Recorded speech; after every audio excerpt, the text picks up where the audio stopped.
Hello friends, welcome back. तो दोस्तों, आज की वीडियो में आपको बताने वाला हूँ कि शहरी कामगार सेतु पर आप अपना रजिस्ट्रेशन किस तरह से कर सकते हो या फिर ग्रामीण कामगार सेतु पर। दोनों की जो प्रोसेस है वो सेम ही है लगभग। तो सबसे पहले तो आपको गूगल पर आना है और यहाँ पर आकर सर्च कर देना है आपको ग्रामीण कामगार सेतु या शहरी कामगार सेतु, है ना। तो आपको यहाँ पर जो है लिंक मिल जाएगी।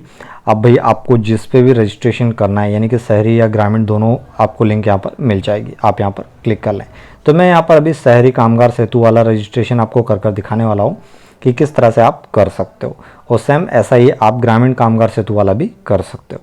तो सबसे पहले तो आपको अपना मोबाइल नंबर यहाँ पर डालना है, कैप्चर कोड डालना है और OTP प्राप्त करें, यहाँ पर आपको क्लिक कर देना है। आपको जो ये लिंक है डिस्क्रिप्शन बॉक्स में भी मिल जाएगा दोस्तों।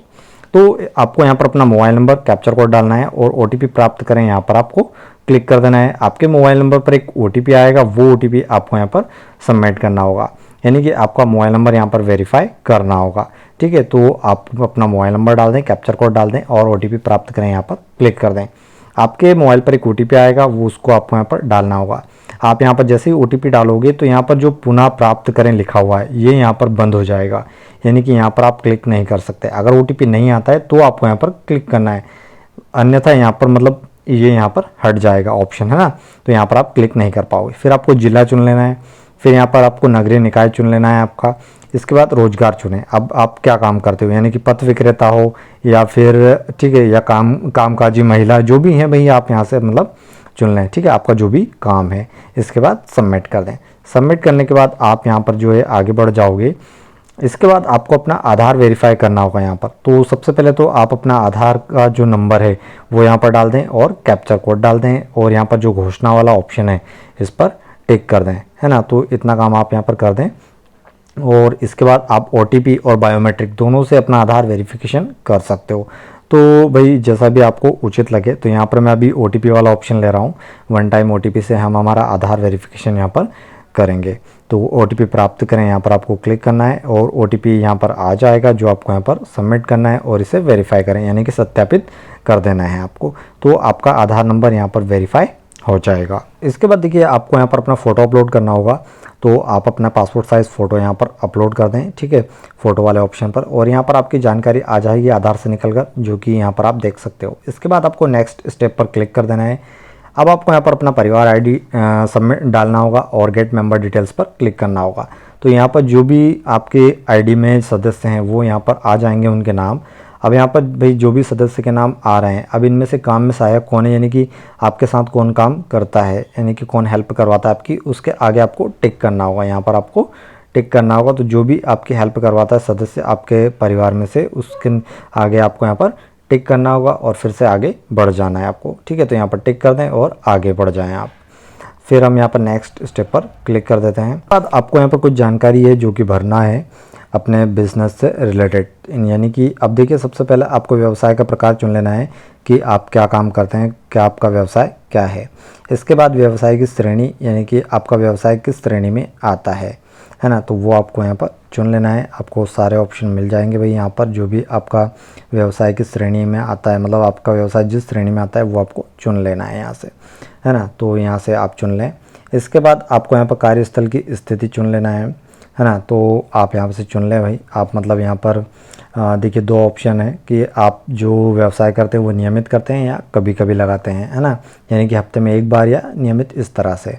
फिर यहाँ पर कार्यस्थल का जो समय वो आपको चुन लेना है कि आप पूरा टाइम लगाते हैं या कभी कभी मतलब कुछ समय के लिए लगाते हो, इस तरह से। फिर इसके बाद व्यवसाय का प्रारंभ वर्ष, यानी कि आपने अपना व्यवसाय जो भी धंधा पानी है भाई वो कब चालू किया था, है ना, 2010, 11, 12, 1, 2, जो भी जब से भी आप कर रहे हो, मतलब एक अनुमान आपको यहाँ पर डाल देना है। ठीक है, तो यहाँ पर तारीख नहीं आएगी, सिर्फ यहाँ पर सन आएगा कि कौन सा सन में आपने चालू किया। ठीक है, तो आप यहाँ पर सबमिट कर दें।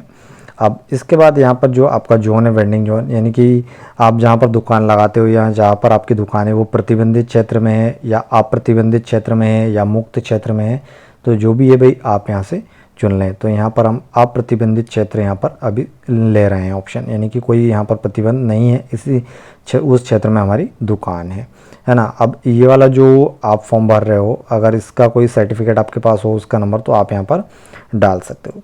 अब आपके दिन में कितनी बिक्री हो जाती है, 100 से कम, 100 से अधिक, 200 से अधिक, 500 से अधिक। अब जितनी बिक्री आपकी हो जाती है, यानी कि जितना भी आप कमा लेते हो वो आपको यहाँ पर चुन लेना है।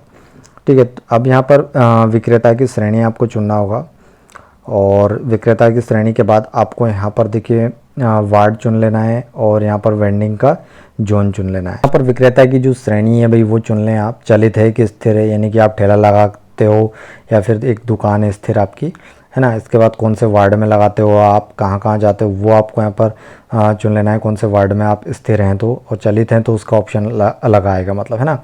अब इसके बाद यहाँ पर वेंडिंग जोन में अदर कर दें आप, और यहाँ पर आपका कार्यस्थल का पता है, यानी कि आपकी जो दुकान है या जहाँ पर भी आप ठेला स्थिर मतलब लगाते हो उसका पता आपको यहाँ पर भर देना है।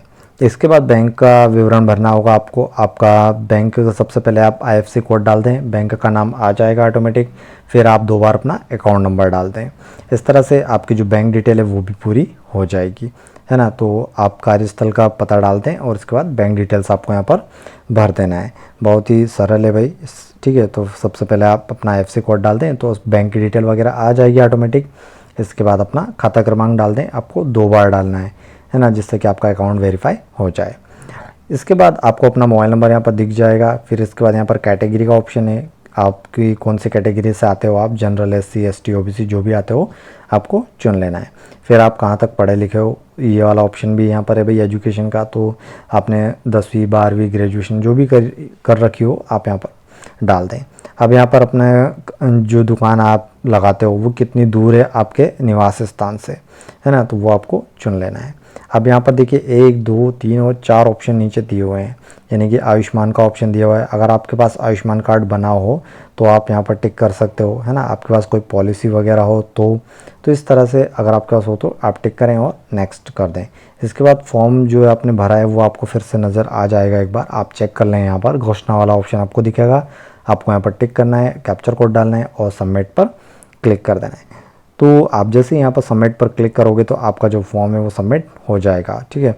अब यहाँ पर आपको इसको प्रिंट कर लेना है। अब यहाँ पर देखिए सारी जानकारी दी हुई है और आपको यहाँ पर आवेदन नंबर भी आ गया है। अब भी आपको अगर कोई ज़्यादा हेल्प चाहिए तो आप हेल्प डेस्क पर भी फ़ोन लगा सकते हो। अब इसे आपको जो है अपने नगर पालिका से वेरीफाई करवा लेना है सबसे पहले तो। अब देखिए भाई, अब बात आती है कि ये काम क्या आता है, तो भाई इससे आप 10,000 रुपये का जो लोन है वो ले सकते हो। अब अगर आपको 10,000 रुपये का लोन लेना है तो आप इस फॉर्म से ले सकते हो, यानी कि शहरी कामगार सेतु से। पर अगर आपको ज़्यादा लोन चाहिए, यानी कि 20,000 रुपये 50,000 रुपये, तो आपको PM स्वनिधि में आवेदन करना होगा, है ना। तो भाई आप PM स्वनिधि में आवेदन कर सकते हो। यहाँ पर आपको 10,000 रुपये 20,000 रुपये 50,000 रुपये लोन मिल जाएगा आसानी से। अब ये आवेदन मतलब आप यहाँ पर करोगे तो अब मैं भाई इसका उससे क्या कनेक्शन, तो देखिए यहाँ पर आपको जो है क्या कनेक्शन वो मैं आपको बता देता हूँ। तो सबसे पहले तो देखिए यहाँ पर मैं एक नया फॉर्म भरता हूँ, है ना। PM स्वनिधि का एक नया फॉर्म हम स्टार्ट करते हैं। यहाँ पर मोबाइल नंबर डालते हैं और कैप्चर कोड डालने के बाद OTP आएगा, वो हम यहाँ पर वेरीफाई कर लेते हैं। आधार वेरीफाई कर लेते हैं यहाँ पर, ठीक है। आधार कार्ड हमारे पास है, यस आपको क्लिक कर देना है, ठीक है। तो यस पर करोगे क्लिक जब भी आप अपना फॉर्म यहाँ पर भर पाओगे। अब यहाँ पर देखिए भाई कौन एलिजिबल है लोन के लिए, है ना। तो यहाँ पर 3 तरह का जो है आपको कैटेगरी में बांटा गया है। वेंडर सर्टिफिकेट यहाँ पर, तो यहाँ पर जो वेंडर का सर्टिफिकेट होता है, ये जो हमने फॉर्म भरा है ना, ये भाई वेंडर सर्टिफिकेट आपको मिल जाएगा, तब जाकर मतलब आप यहाँ पर अपना फॉर्म भर पाओगे। तो सबसे पहले यहाँ पर UBL है, यानी कि जो शहरी कामगार वाले हैं उनको एक सर्टिफिकेट मिलेगा, जो कि हमने अभी फॉर्म भरा वही, है ना। और दूसरा यहाँ पर TVS वाला है, और तीसरा यहाँ पर ULB और TVS, यानी कि यहाँ पर ग्रामीण और शहरी, इन दोनों में से कोई भी आपके पास एक प्रमाण पत्र होना चाहिए। तो इसीलिए सबसे पहले हमने यहाँ पर क्या किया कि भाई जो शहरी कामगार सेतु है इस पर रजिस्ट्रेशन किया, जिससे कि हमारा रजिस्ट्रेशन वेरीफाई हो जाए, हमें एक प्रमाण पत्र मिल जाए, SRN नंबर जनरेट हो जाए हमारे, जिससे कि हम यहाँ पर जो है 50,000 रुपये तक का लोन ले सकें। अब जैसे कि आपका SRN नंबर जनरेट हो जाएगा तो आप यहाँ पर सर्च भी कर सकते हो, ठीक है। तो आपको यहाँ पर जो है डोंट हैव SRN नंबर, यहाँ पर आपको क्लिक करना है और यहाँ से आप अपना SRN नंबर सर्च कर सकते हो। अब सर्च कब होगा, जब आपका जो फॉर्म है वो वेरीफाई हो जाएगा। तो आपको नगर पालिका से पहले तो फॉर्म को वेरीफाई करवाना है, इसके बाद आप अपना जो नंबर है यहाँ से सर्च कर सकते हो। सर्च करने के बाद आप अपना 50,000 रुपये तक का जो लोन है वो यहाँ से प्राप्त कर सकते हो दोस्तों। तो इसलिए भाई हमें इस फॉर्म की ज़रूरत है यहाँ पर। और ग्रामीण वाला इलाका हो या शहरी इलाका हो, दोनों इलाके में आप अपना आवेदन कर सकते हो। और जब आपका फॉर्म वेरीफाई हो जाएगा तो आप पीएम स्वनिधि में आवेदन कर पाओगे। इसीलिए भाई हम यहाँ पर जो है ये आवेदन भर रहे थे। और अब जो भी जानकारी मुझे मालूम थी भाई उतनी मैंने आपको बता दी। और आपको इससे और भी कोई जानकारी चाहिए तो कमेंट करें दोस्तों, जो भी मुझे पता होगा मैं आपको ज़रूर बताऊंगा। और वीडियो पसंद आई हो तो वीडियो को लाइक करें दोस्तों, और चैनल को सब्सक्राइब करना ना भूलें। तब तक के लिए धन्यवाद दोस्तों, मिलते हैं अगली वीडियो में।